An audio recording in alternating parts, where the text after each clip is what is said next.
Hi అండి. అందరికీ నమస్కారం. Welcome to my channel. ఈ వీడియోలో మరో 2 రోజుల్లో ఐఆర్‌పై ప్రకటన, 30% దిశగా కీలక అడుగులు, పూర్తి సమాచారాన్ని వీడియోలో తెలుసుకుందాము.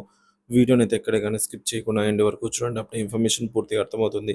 వీడియో చూస్తున్న ప్రతి ఒక్కరు వీడియోకైతే లైక్ చేయండి ఫ్రెండ్స్. ఈ వీడియోని తోటి ఉద్యోగ ఇష్టం మిత్రులతో అయితే షేర్ చేయండి. కొత్తగా మన ఛానల్ చూస్తున్నవారు ఇంకా ఎవరైనా సబ్స్క్రైబ్ చేసుకోనట్లయితే వెంటనే మన ఛానల్‌ని సబ్స్క్రైబ్ చేసుకోండి. సో, దీని ద్వారా నేను చేసే లేటెస్ట్ వీడియోస్ అన్నీ మీ వరకు రీచ్ అవుతాయి. ఇక ఆలస్యం చేయకుండా వివరాల్లోకి అయితే వెళ్ళిపోదాము. ఫ్రెండ్స్, ఇక విషయానికి వచ్చినట్లయితే ఆంధ్రప్రదేశ్ ప్రభుత్వ ఉద్యోగుల సమస్యలు ఐకాసా అమరావతి చైర్మన్ బొప్పరాజు వెంకటేశ్వరరావు ఆవేదన. సో, ఆంధ్రప్రదేశ్ రాష్ట్రంలోని ప్రభుత్వ ఉద్యోగులు అనేక సమస్యలతో సతమతమవుతున్నారు. ఉద్యోగులకు వేతనాలు, పెండింగ్ బిల్లులు, పీఆర్సీ అమలు, పాత పెన్షన్ విధానం, ఓపీఎస్ పునరుద్ధరణ వంటి అంశాలలో ప్రభుత్వం తగిన చర్యలు తీసుకోవడం లేదని ఉద్యోగ సంఘాలు ఆందోళన వ్యక్తం చేస్తున్నాయి. ఏపీ ఐకాసా అమరావతి చైర్మన్ బొప్పరాజు వెంకటేశ్వరరావు మాట్లాడుతూ అధికారులు పనులపై సమీక్షలు చేస్తారు కానీ మా వేతనాలపై ఎవరూ సమీక్ష చేయటం లేదు. కూటమి ప్రభుత్వం అధికారంలోకి వచ్చి 7 నెలలు కావస్తూ ఉన్నా మా ఇబ్బందులపై చర్చ జరగలేదు అని అన్నారు. ఉద్యోగుల ప్రధాన సమస్యలు: 12 పీఆర్సీ అమల్లో జాప్యం. 12 పీఆర్సీ కోసం చైర్మన్ ఇప్పటివరకు నియమించకపోవడం ఉద్యోగుల్లో ఆందోళన కలిగిస్తోంది. పీఆర్సీ అమలులో ఆలస్యం కారణంగా ఉద్యోగులకు రావాల్సిన ప్రయోజనాలు నిలిచిపోయాయి. మధ్యంతర వేతన సవరణ, ఐఆర్‌పై నిరీక్షణ. పీఆర్సీ ఆలస్యం అవుతుండడంతో ఉద్యోగ వర్గాలు మధ్యంతర వేతన సవరణ, ఐఆర్ ప్రకటిస్తారని ఎదురుచూస్తున్నారు.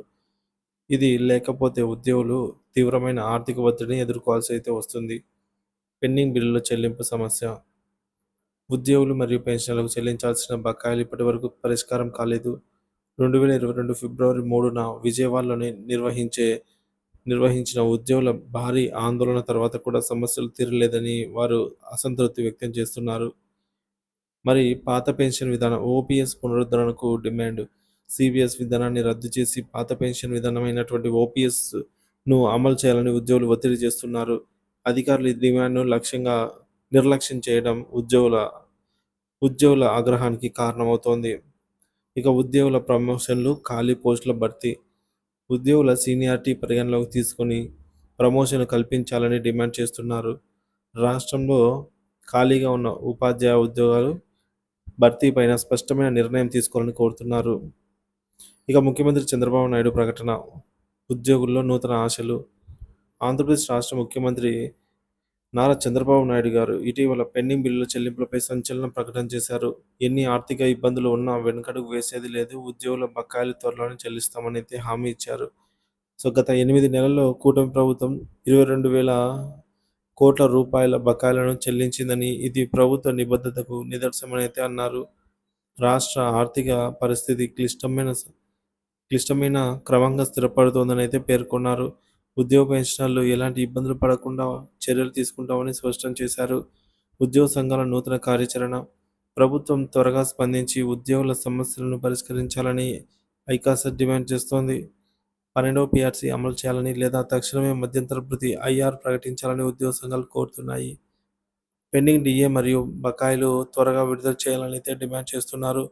పాత పెన్షన్ విధానం, ఓపీఎస్ పునరుద్ధరణపై ప్రభుత్వం తక్షణమే నిర్ణయం తీసుకోవాలని అయితే కోరుతున్నారు.